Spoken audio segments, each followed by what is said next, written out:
এরপরে যদি মৌলবীর মানতে কষ্ট হয় তাহলে বোঝা যাবে ওই ব্যক্তি আসল মৌলবী না, ওই ব্যক্তি হলো নকল মৌলবী, ওই ব্যক্তি হলো আব্দুল ওহাব নজদির দালাল। কথা কোন ঠিক না বেঠিক? তারপরে বলে, রে মুসা, ও মুসা, যদিও 200 বছর পর্যন্ত সে নাফরমানি করেছে,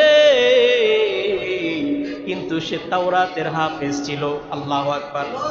যখন সে তাওরাত কিতাব তেলাওয়াত করত, কুল্লামা নাশারাল তাওরাতা ওয়া নাযারা ইলা ইসমি মুহাম্মাদি সাল্লাল্লাহু আলাইহি ওয়াসাল্লাম আব্বালাহু ওয়া ওয়াদাহু আইনাইহি, জুরে বলেন সুবহান। আমার বাবাজিরা, গভীর খেয়াল, গভীর মনোযোগ দিবেন। কেমন নবীর উম্মত আমরা হইলাম, কেমন নবীর উম্মত আমরা হইলাম। নবীর উপরে দরুদ নিয়ে আজকে আলোচনা করব, একটু ইনফরমেটিভ আলোচনা করব, কিছু গুরুত্বপূর্ণ তথ্য আপনাদেরকে দিব, কিছু গ্রহণযোগ্য রেফারেন্স আপনাদেরকে দিব, যার কারণে আপনার আমার ঈমান তাজা হবে। আল্লাহু আকবার গণ। ভাইরা আমার, বন্ধুরা আমার, নবীর উপরে আমি শুধু দরুদ পড়ি না, আপনি শুধু দরুদ পড়েন না, আমরা গুনাহগার শুধু দরুদ পড়ি না। মায়ার নবী, নূরের নবী, রহমাতুল লিল আলামিন নবীর উপরে পীর বুজুর্গরা শুধু দরুদ পড়ে না, মায়ার নবীর উপরেই শুধুমাত্র সাহাবায়ে কেরাম দরুদ পড়ে না, মায়ার নবীর উপরেই ফেরেশতারা পর্যন্ত দরুদ পড়ে। শুধু ফেরেশতারা দরুদ পড়ে না, নবীর আগে যত 1,24,000 নবী রাসূল দুনিয়ায় এসেছে, প্রত্যেক নবী রাসূল আমার আপনার নবীর উপরে দরুদ পড়ে। সুবহানাল্লাহ। শুধু নবী রাসূল নয়, যেই দরুদ কোরআন শরীফের মধ্যে এসেছে, স্বয়ং আমার আল্লাহ হার হামেশা নবীর উপরে দরুদ পড়ে। ভাইরা আমার, বন্ধুরা আমার, যদি আল্লাহকে প্রশ্ন করেন, আল্লাহ আপনি আমাদেরকে নামাজ পড়তে বলেছেন, আপনি কি নামাজ পড়েন? আল্লাহ বলবে না। রোজা রাখতে বলেছেন, আপনি কি রোজা রাখেন? আল্লাহ বলবে না। হজ করতে বলেছেন, আপনি কি হজ করেন? আল্লাহ বলবে না। আল্লাহ আপনি কোন আমল করেন? আমার আল্লাহ বলবে, আমি প্রত্যেক দিন মায়ার নবীর উপরে আর হামেশা দরুদ এবং সালাম প্রেরণ করি। এই জন্য আল্লাহ রাব্বুল আলামিন পবিত্র কোরআনে পাকের মধ্যে আয়াত নাজিল করে দিলেন, ইন্নাল্লাহা ওয়া মালাইকাতাহু ইউসাল্লুনা আলান নবী ইয়া আইয়ুহাল্লাযীনা আমানু সাল্লু আলাইহি ওয়া সাল্লিমু তাসলিমা। আল্লাহু আকবার। আল্লাহ সূরা আহজাবের 56 নম্বর আয়াতে আমাদেরকে ঘোষণা করে বলেন, হে আমার বান্দারা, নবীর উপরে শুধু আমি আল্লাহ দরুদ পড়ি না, সাহাবায়ে কেরামদেরকে নিয়ে আমি আল্লাহ মাহফিল করে একসাথে নবীর উপরে দরুদ পড়ি। সেই জন্য তোমরা যারা মুমিন রয়েছো, খেয়াল করবেন, এখানে আল্লাহ বললেন ইয়া আইয়ুহাল্লাযীনা আমানু, যারা ঈমান এনেছো। আল্লাহ বলে নাই ইয়া আইয়ুহাল মুসলিমুন, আল্লাহ বলে নাই ইয়া আইয়ুহান নাস, আল্লাহ আম পাবলিকদেরকেও বলে নাই, আল্লাহ সাধারণ মুসলমানদেরকেও বলে নাই। আল্লাহ পাক রব্বুল আলামিন জানে আম পাবলিক, সাধারণ মুসলমান নবীর দরুদের বিরোধিতা করবে, নবীর দরুদ নিয়ে কটাক্ষ করবে। সেই জন্য আমার আল্লাহ বললেন, যারা পাক্কা ঈমানদার, ঈমান এনেছে, তোমরা সকলে নবীর উপরে দরুদ এবং সালাম পাঠাও। সুবহানাল্লাহ বললেন না? আর মহব্বতে বলেন সুবহানাল্লাহ। সুবহানাল্লাহ বললে কয় কিছু গুনাহ হয়। বন্ধুরা আমার, যেহেতু দরুদ শরীফ সম্পর্কে আমার আল্লাহ সরাসরি কোরআনে আয়াত নাজিল করে দিয়েছেন, আপনারা আমাকে বলেন নামাজ পড়া কি? জোরে বলেন কি? নামাজ পড়া ফরজ, রোজা রাখাও ফরজ, সামর্থ্যবান ব্যক্তিদের জন্য হজ পালন করা কি ফরজ। কারণ এই ব্যাপারে কোরআনে সরাসরি আয়াত আছে না নাই? কিন্তু বাবারা আমার, দরুদ শরীফ সম্পর্কেও যেহেতু আমার আল্লাহ কোরআনে আয়াত নাজিল করে দিয়েছে, সেই জন্য একজন মুসলমানের জীবনে একবার হলেও নবীর উপরে দরুদ পড়া ফরজ। সুবহানাল্লাহ। মাঝে মধ্যে কখনো কখনো দরুদ পড়া ওয়াজিব, কখনো কখনো দরুদ পড়া সুন্নাত, কখনো কখনো মুস্তাহাব। আল্লাহু আকবার। বন্ধুরা আমার, বাবাজিরা আমার, আমাদের আদি পিতা হযরত আদম আলাইহিস সালাতু ওয়াস সালাম প্রত্যেকেই নাম শুনেছেন। আদম আলাইহিস সালাতু ওয়াস সালামকে যখন আমার আল্লাহ রব্বুল আলামিন বেহেশতের মধ্যে ঢুকিয়ে দিলেন, বেহেশতে প্রবেশ করলেন, বিচরণ করতে লাগলেন। হঠাৎ করে আদম আলাইহিস সালাতু ওয়াস সালাম আল্লাহকে বললেন, আল্লাহ, আমি নূরের নবী, হায়াতুন নবী, জিন্দা নবীর সাথে সাক্ষাৎ করতে চাই। সুবহানাল্লাহ। কি করতে চাই? হায় হায়, নবীরাও আমাদের নবীর সাথে সাক্ষাৎ করতে চাই। কেমন মাকাম, কেমন স্থান! জান্নাত এত নিয়ামতের জায়গা, সেখানে আপনি যা চাইবেন তা পাবেন, যাই চাইবেন তাই পাবেন, যাই চাইবেন তাই পাবেন। চারদিকে নিয়ামত, ডাইনে নিয়ামত, বামে নিয়ামত, সামনে নিয়ামত, উপরে নিয়ামত, পিছনে নিয়ামত। যেখানেই চাইবেন, যেটাই চাইবেন, সাথে সাথে ফেরেশতারা আপনার আমার সামনে এটা হাজির করে দিবে। এমন সুখের জায়গা জান্নাত। হযরতে আদম আলাইহিস সালাতু ওয়াস সালাম জান্নাতে এত সুখের মধ্যে থাকার পরেও মনে মনে ভাবলেন, এত সুখের মধ্যে আছি, কিন্তু মায়ার নবী রহমাতুল লিল আলামিন নবীকে দেখা আমার কাছে জান্নাতের চেয়েও আরো বেশি সুখ। সুবহানাল্লাহ। আল্লাহর কাছে বলেন, আল্লাহ, ওই নূরের নবী, মায়ার নবীকে আমি দেখতে চাই। তখন আল্লাহ পাক রব্বুল আলামিন ফাআউহাল্লাহু তাআলা ইলাইহি, হযরতে আদম আলাইহিস সালাতু ওয়াস সালামের কাছে আমার আল্লাহ ওহী নাযিল করলেন। ওহী নাযিল করার পরে ফেরেশতা জিবরাইল এসে বলল, আদম, ও আদম, আমার আল্লাহ আমাকে পাঠিয়েছে তোমার কাছে। এই নবী এমন নবী, এই নবীকে এখন দেখা যাবে না, কারণ আখির জামানার নবী তোমার পৃষ্ঠ হতে শেষ জামানায় দুনিয়াতে যাবে। সুবহানাল্লাহ। আদম আলাইহিস সালাম সহ্য করতে পারলেন না, দেরি করতে পারলেন না। আদম আলাইহিস সালাম আবার আল্লাহর কাছে বলেন, আল্লাহ, আমার তো সহ্য হচ্ছে না, এই নূরের নবী, জিন্দা নবী, হায়াতুল নবীকে আমি একটু দেখতে চাই।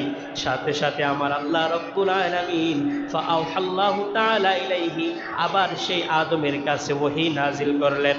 ওহী নাজিল করার পরে আদম আলাইহিস সালাতু ওয়াস সালামের ডান হাতের যেই তর্জনী আঙ্গুল আছে, সুবহানাল্লাহ কোন, এটাকে বলা হয় আবার শাহাদাত আঙ্গুল, ঠিক না বেটি?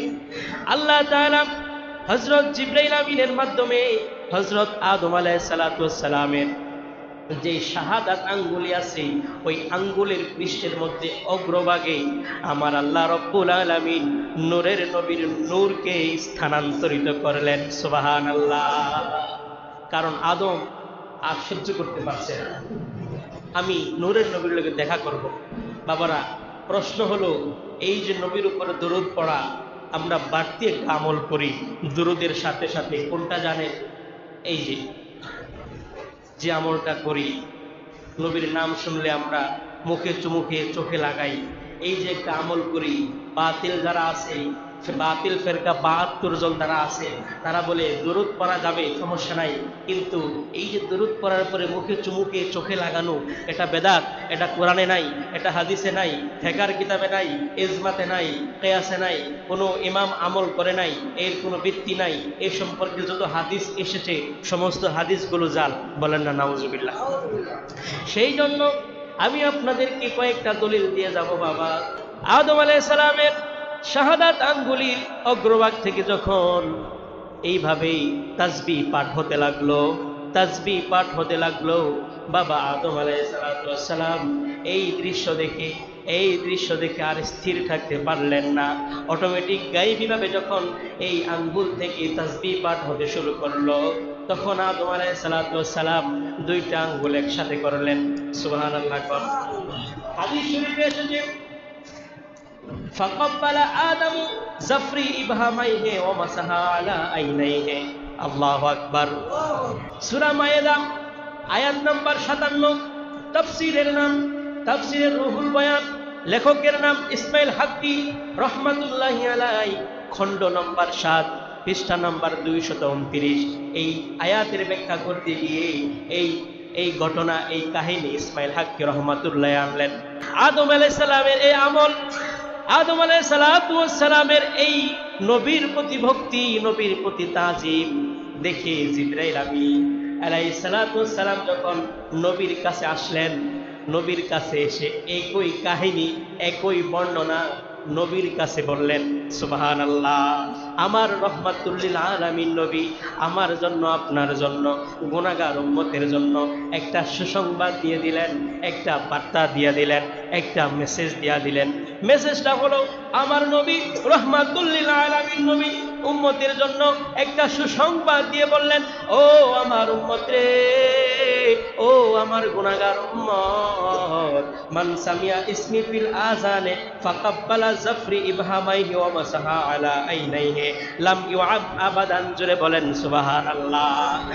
মায়ার নবী রহমাতুল্লিল আলামিন নবী বলেন যে কোন উম্মত যদি আজানে আমার নাম শুনে দুই হাত মুখে চুমু খায়া চোখে মালিশ করে, ওই ব্যক্তি লাম ইউআব আবাদান, জীবনে কোনোদিন অন্ধ হবে না।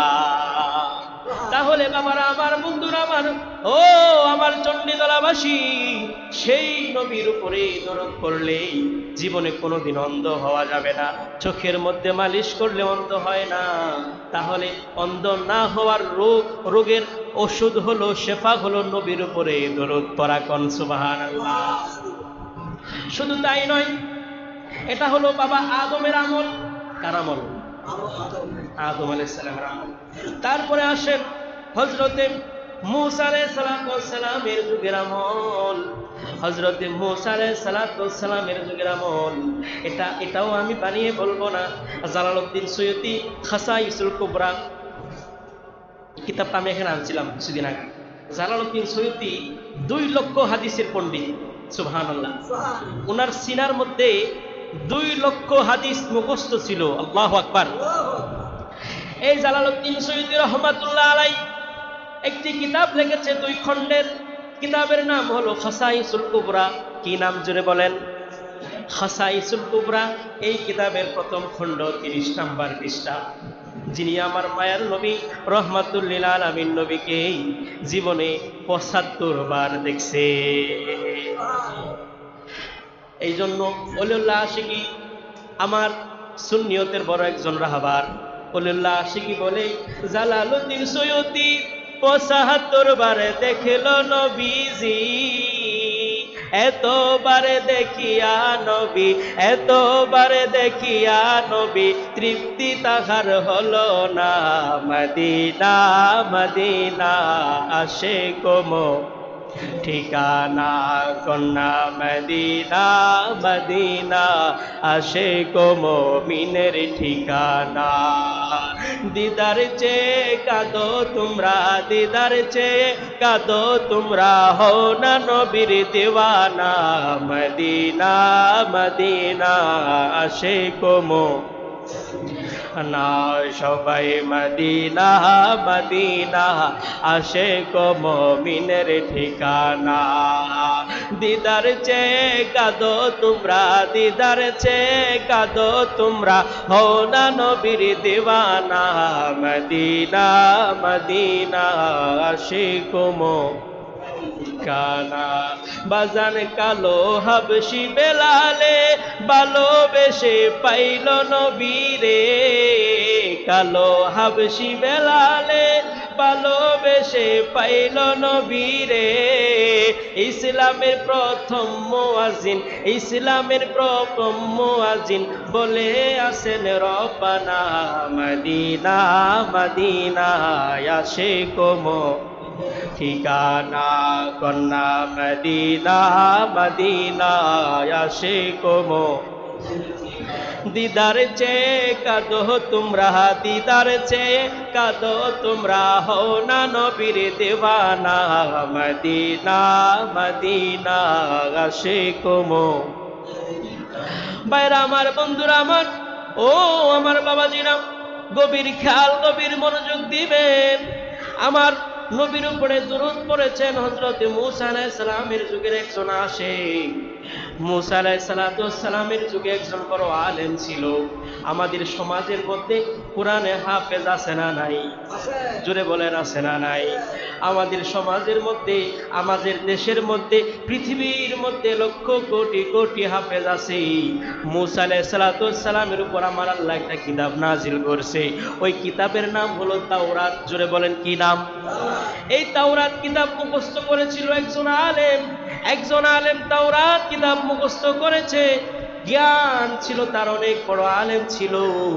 কিন্তু যখন ওই ব্যক্তি মারা গেল, ওই ব্যক্তির জীবনে কোনোদিন তার এলেম অনুযায়ী আমল করত না।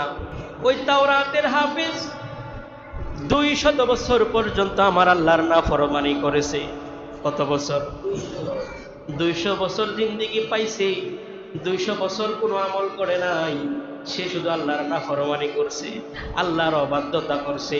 কিন্তু তাওরাতের হাফেজ ছিল। কানা ফি বানি ইসরাঈল রাজুলুন আসাল্লাহু মিআতি সানাতুন সুম্মা মাতা। যখন সে মারা গেল, বনে ইসরায়েলের লোকজন তাকে ধরে ধরে নর্দমার মধ্যে ফেলে দিল, ডাস্টবিনের মধ্যে ফেলে দিল।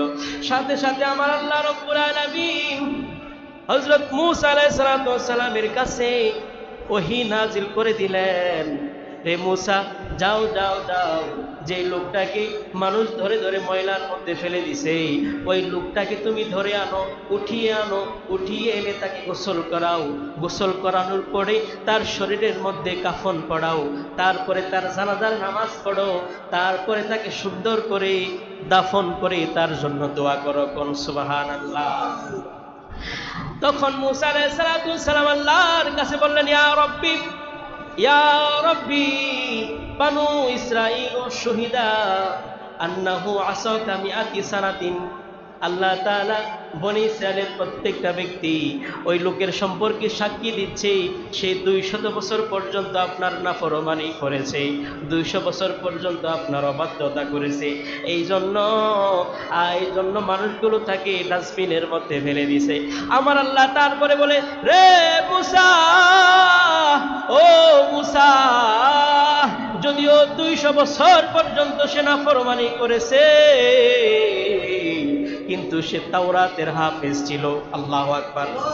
যখন সে তাওরাত কিতাব তেলাওয়াত করত, কুল্লামা নাশারাল তাওরাতা ওয়া নাযারা ইলা ইসমি মুহাম্মাদিন সাল্লাল্লাহু আলাইহি ওয়াসাল্লাম ক্বাবালাহু ওয়া ওয়াদাহু আইনাইহি। জোরে বলেন সুবহানাল্লাহ। এ মূসা, যদিও 200 বছর পর্যন্ত নাফরমানি করেছে, তার জীবনে কোনো নামাজ নাই, তার জীবনে কোনো রোজা নাই, নেক কোনো আমল নাই, শুধু নাফরমানি। কিন্তু যখন সে তাওরাত কিতাব তেলাওয়াত করত, তাওরাতের মধ্যে যতবার আমার আখির জামানার নবী, রহমাতুল লিল আলামিন নবী, জিন্দা নবী, নূরের নবী, হায়াতুন নবীর নাম যতবার শুনত, ততবার এই নবীর নাম শুনে মুখে চুমুকে চোখে মালিশ করত। এই আমলটা আমি আল্লাহর কাছে অনেক ভালো মনে হয়েছে, অনেক উত্তম মনে হয়েছে, যার কারণে গুফিরতু যুনুবাহু ওয়া জাওয়াজতু 70 হাওরাউ, যার কারণে আমি আল্লাহ রাব্বুল আলামিন তার বিগত 200 বছরের গুনাহ আমি আল্লাহ নিমিষেই ক্ষমা করে দিয়েছি। কোন সুবহানাল্লাহ। আল্লাহু আকবার। কোন আমি আল্লাহ শুধু তার গুনাহ মাফ করি নাই রে, শুধু তার গুনাহ আমি আল্লাহ মাফ করি নাই, আমি আল্লাহ রাব্বুল আলামিন তার জন্য জান্নাত অবধারিত করে দিলাম। সুবহানাল্লাহ। জান্নাত অবধারিত করে শেষ নয়, আমার আল্লাহ বলে 70 হাওরাউ, জান্নাতের মধ্যে 70 জন হুর তার জন্য আমি আল্লাহ তৈরি করে রেখেছি। এখন আমার বাংলাদেশের কওমি ভাইরা বলবে, বাতিল ফেরকারা বলবে, এই হাদিস তো সহিহ নয়। একটা কথা আমি আমার থেকে বলছি, বলেন না, আমি তাফসিরের রেফারেন্স দিয়েছি, হাদিসের কিতাবের রেফারেন্স দিয়েছি, আমি বিভিন্ন ফিকহের কিতাবের রেফারেন্স দিয়েছি, এটা আমার বানানো কোন কথা বলছি? এরপরেও যদি মৌলবীর মানতে কষ্ট হয়, তাহলে বোঝা যাবে ওই ব্যক্তি আসল মৌলবী না, ওই ব্যক্তি হলো নকল মৌলবী, ওই ব্যক্তি হলো আব্দুল ওহাব নজদির দালাল। কথা কোন ঠিক না বেঠিক?